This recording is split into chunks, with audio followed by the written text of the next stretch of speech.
Hey everybody, this is Andy Briggs, former guitar player of Sodom and many other bands. So this is United Rock Nation, my favorite French webzine, and I'm very excited to be here. Thank you very much, Andy, for this word in order to introduce this interview. I'm very, very happy to be with you for an interview of Sodom this evening because Sodom issue your sixth album, Trapping the Vein, in a special edition. Right. So this is the issue is the 15th of November, so the next month, and this is the question of this interview about that. So thank you very much, Andy, to be here. And my first question, a regenerate question, but why did you choose this album for this special issue? You know, it has never been re-released. Tapping the Vein came out in 1992. It has never been re-released. Everything else by Sodom has been reprinted or re-released at some point, but never Tapping the Vein. And the fans have been asking for it. This album became kind of a cult classic. The people love it. You know, everybody's always talking about Agent Orange, but Tapping the Vein is always a close second. It's crazy how much the people love this album. So we first talked about re-releasing it in 2012 or in 2011 to put it out in 2012 for the 20th anniversary. Somehow that didn't happen, but we digitized the original tapes and it's been sitting on my computer ever since. So fast forward 10 years, the album became even more rare. The prices for the original vinyl LP are going through the roof on Discogs and on eBay.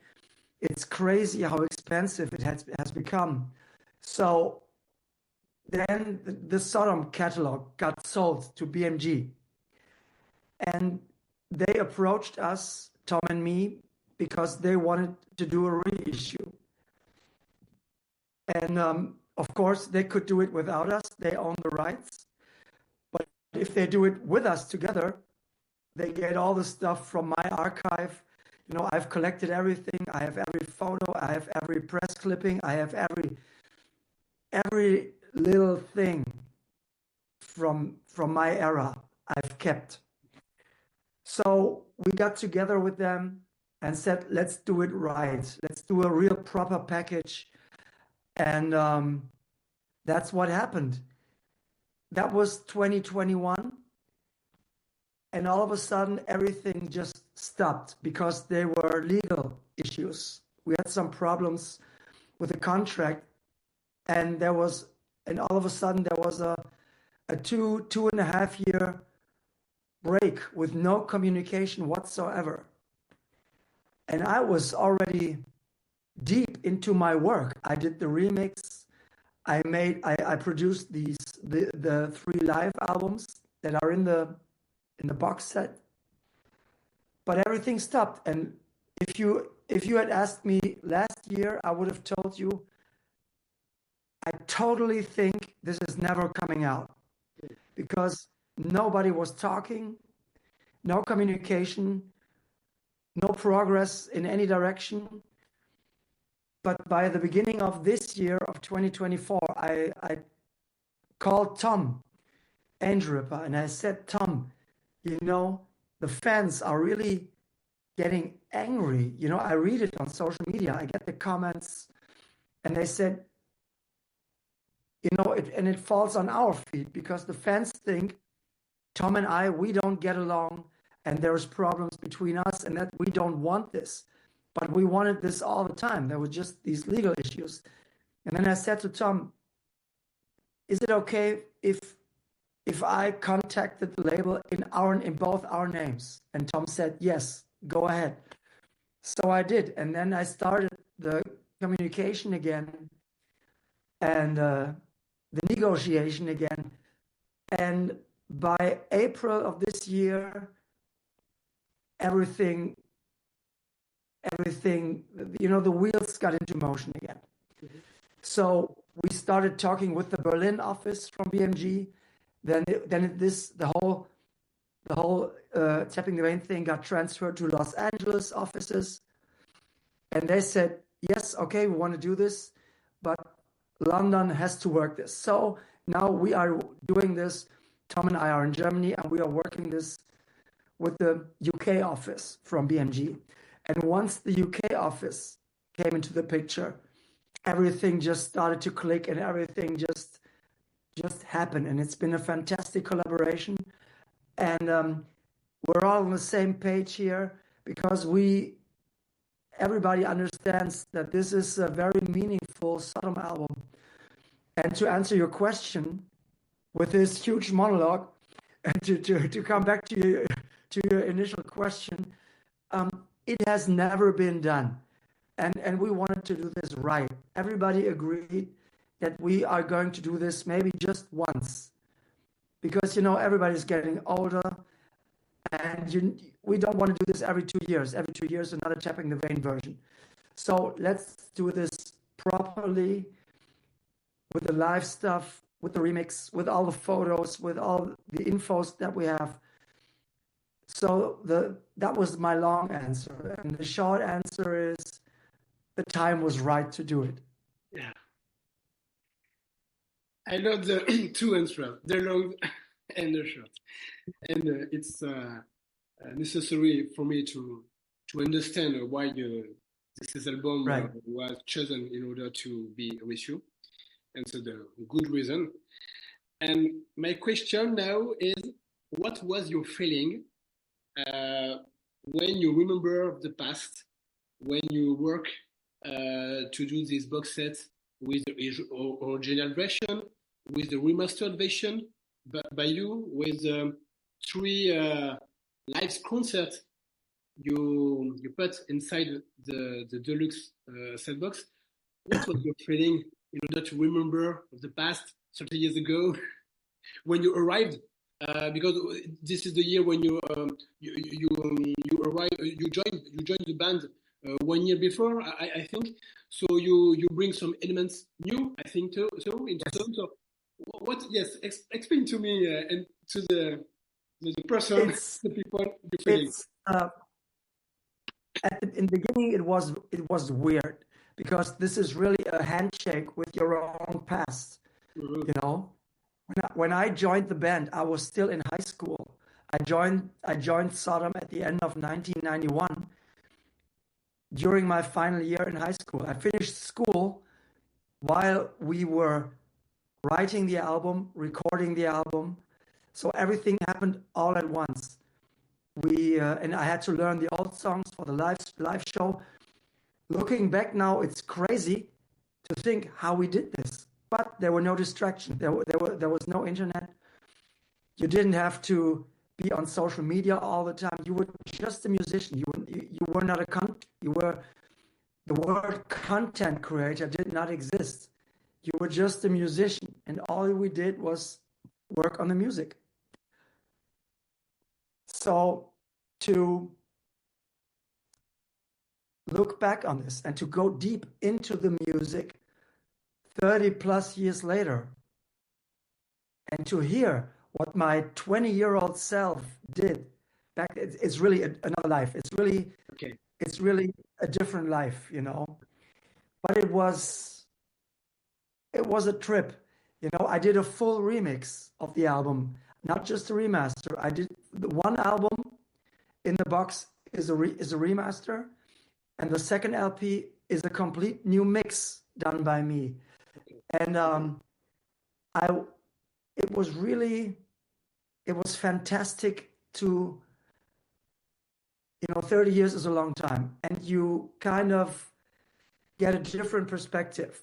30 years ago, you were in it. We were just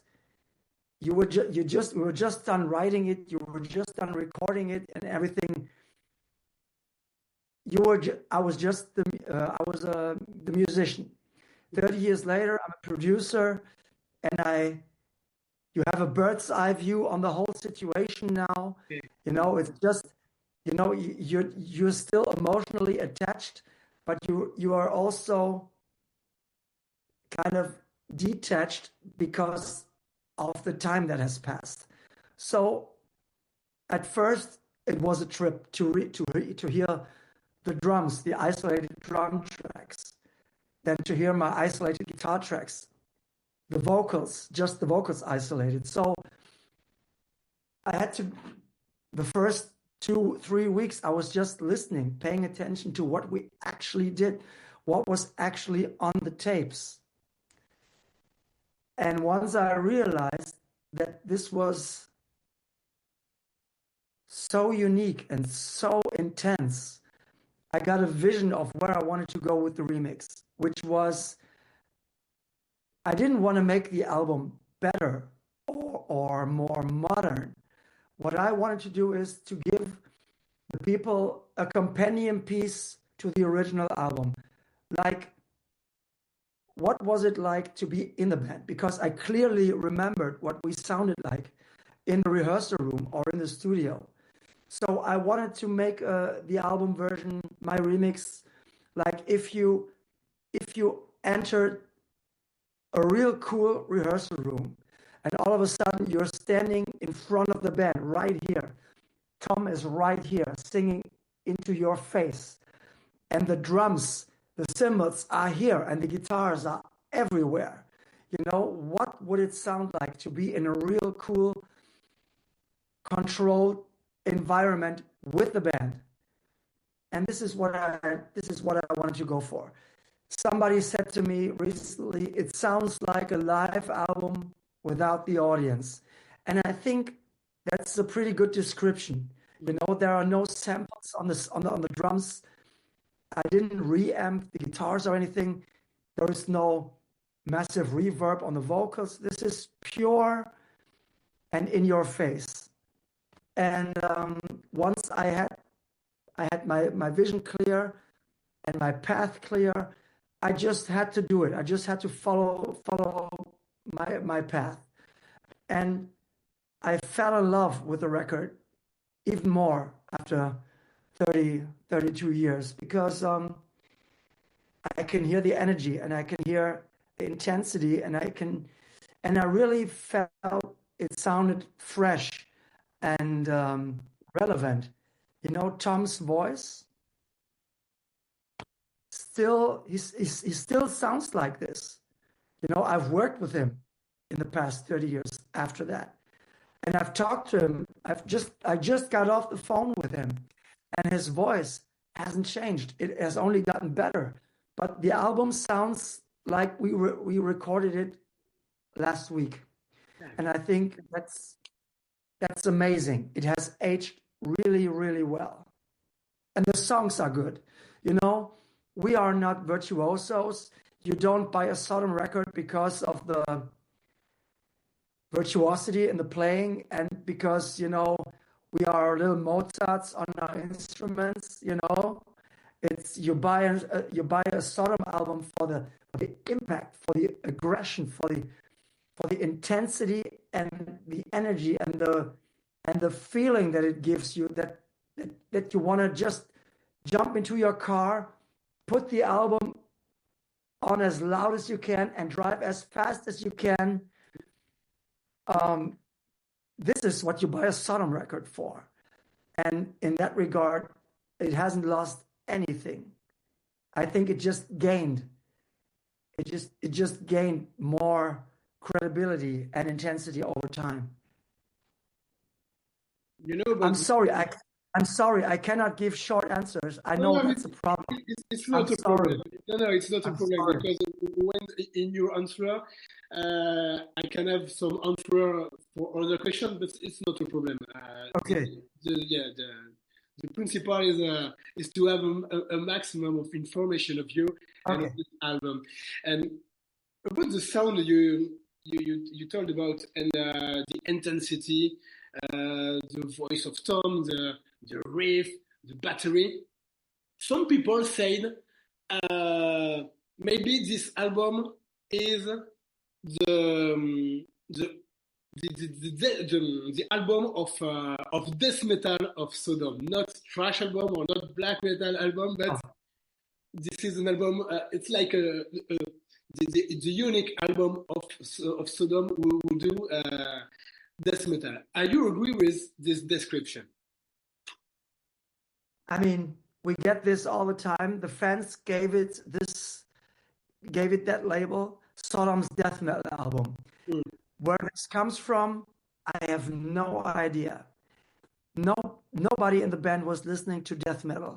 The only death metal album I liked at that time was the first album by Death, Scream Bloody Gore. Mm.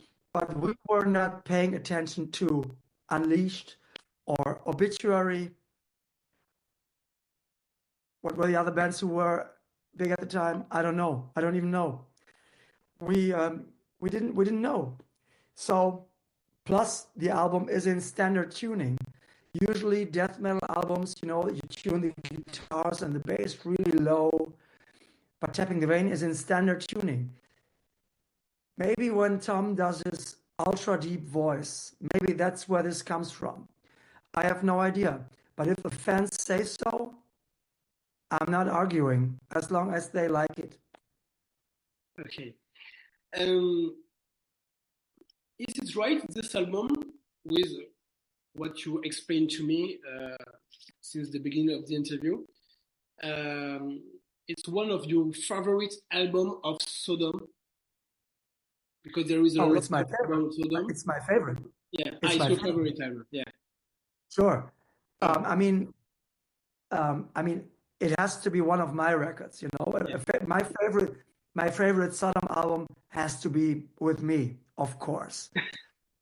But but I don't even know all Sodom albums.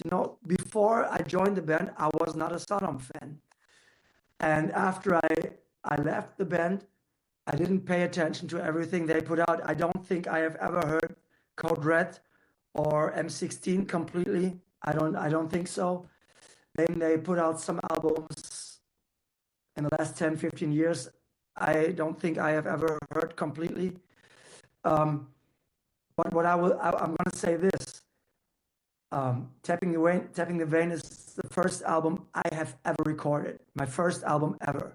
So of course it has a special place in my heart forever. Um, but I also love Get What You Deserve, the album that we did after this. I love this very, very much. And from all the Sodom's album that I did not play on, my favorite will forever be Better Off Dead. I think that's the album that came before Tapping the Vein. I think it's a fantastic album, fantastic songs, fantastic production, and I've always loved playing songs from that album. I've loved playing Agent Orange or Remember the Fallen or Outbreak of Evil, but it's not a big secret. It's not a big reveal that I've never liked Sodom's early stuff. I still think Obsessed by Cruelty it's really painful to listen to put it mildly. Okay. We don't say that. It's only between us.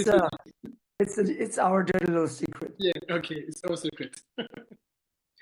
Do you think in the career of Sodom, this album, Traffic the Vein, brings something new in the music of Sodom for the rest of the album of Sodom?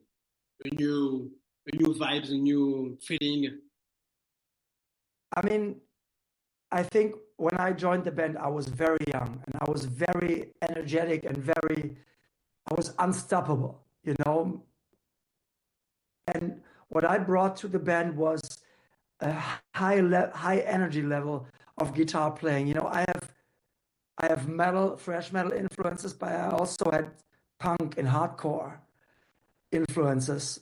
Bands like Bad Brains or DRI, stuff like that. The real noisy punk hardcore stuff. That's what I brought to the table as well. Okay. So, so I really think I left my mark on my Sodom era.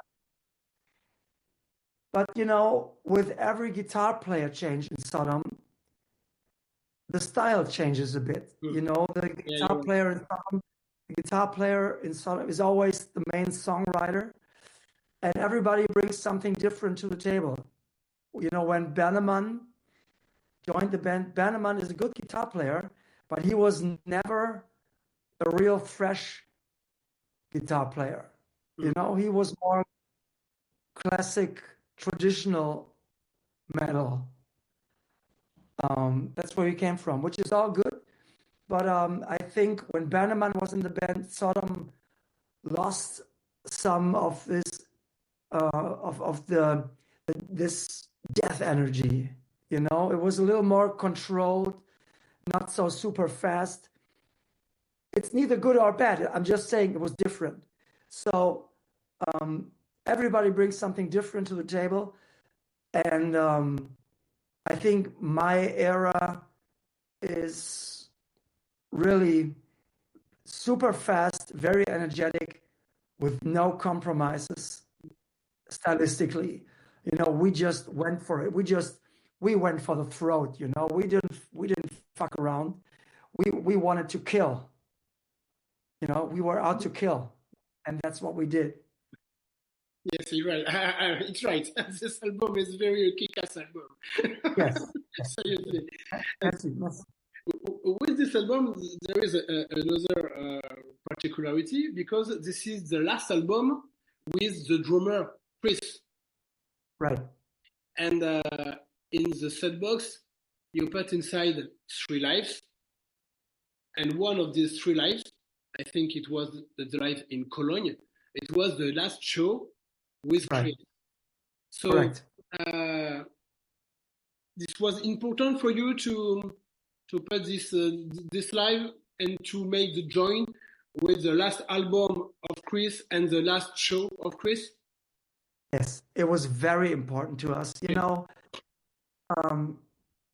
As I said, it's a handshake with the past, and it's also a handshake with the guy who's no longer with us. And it's a tragic story. He did not die in peace with everything. It's a difficult topic to talk about, but this whole tapping the vein thing is also a massive tribute to Chris. It's his playing and his style and his energy and what he did on the drums is all over this. So he had a certain style of playing, which is unparalleled. I don't know any other drummer who played like this. It was also very difficult to play with him, and he was also at times a difficult person to be around. But that's all water under the bridge. The guy has been dead for 16 years now, which is a shame, and we were never able to talk about this as a group and to really make peace. But this is also a huge tribute to him and to what the band was at the time. This is why we focused on the music with this box set. There is no stupid gimmick like I don't know, a cheap Sodom watch, or a Sodom ashtray in the box to make it super expensive. This is just the focus is just on the band and the music, and that's enough. The music and the band is enough. It's a very, very emotional thing. It's a very personal thing. This is not just let's put out the record. This is our story. This is 1 year in Sodom. It's just 1 year. I joined the band at the end of November in 1991. And December 28th of 1992 was Chris's last show. So it was basically just 12, 13 months months tops of this era of the band. Mm.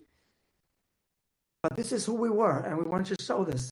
The shows are not perfect, especially the Cologne show. It's a rough listen.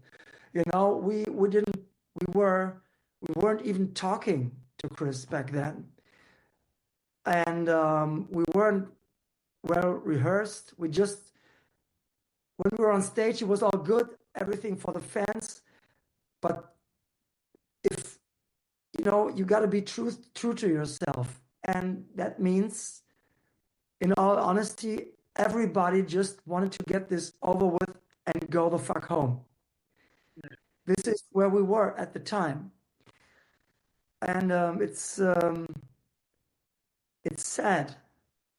It's really sad, but at the same time, I'm happy that we have it documented and that we can put it out and show everybody this is what it was. You know, we were just people. We were a dysfunctional band, dysfunctional group of people at the time, but we still played the music together, and this is what it was, good or bad.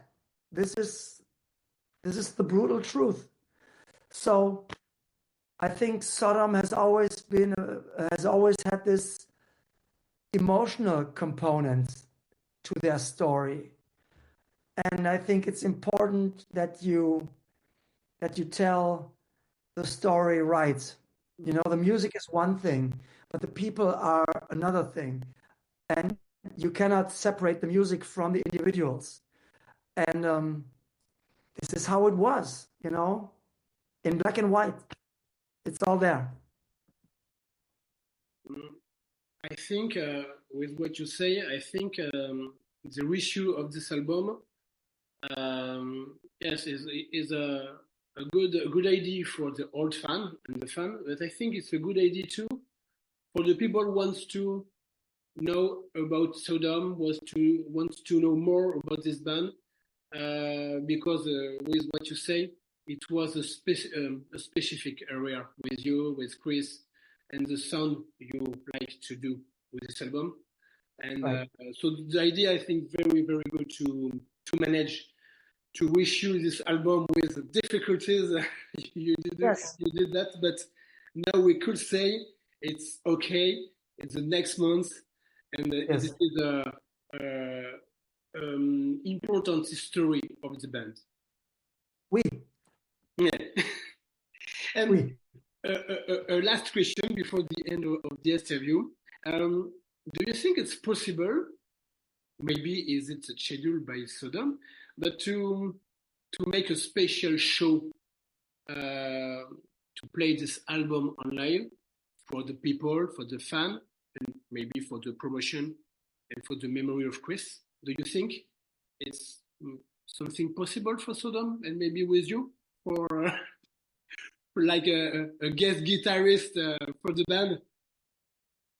You have to tell that with Tom. I. You know, there was plans to do a special thing on November 15th when the album is coming out, Okay. but we had scheduling problems, so that got shelved. At the moment, we don't have anything planned, but I would do it. I would do it. You know, So maybe. it's